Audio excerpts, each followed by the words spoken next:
Viral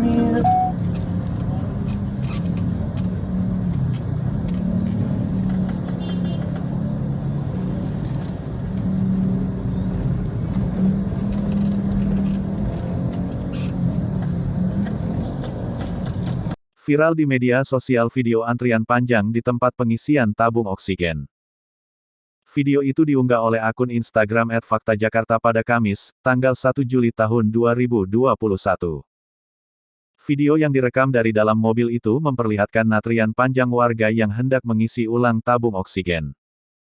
Mereka nampak membawa tabung oksigen berwarna putih dengan beragam ukuran. Antrian itu mengular sampai ke jalan.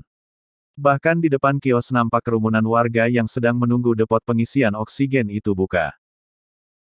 Dari keterangan yang ditulis pengunggah, antrian panjang itu terjadi di salah satu depot pengisian oksigen di Jalan Minangkabau Timur, Jakarta pada Kamis tanggal 1 Juli tahun 2021. Sejumlah depot pengisian oksigen di Jakarta pun sudah mengalami kelangkaan. Hal ini lantaran naiknya permintaan masyarakat karena lonjakan kasus COVID-19 yang terjadi di Jakarta. Bahkan harga oksigen sudah menembus 4,5 juta rupiah per tabung.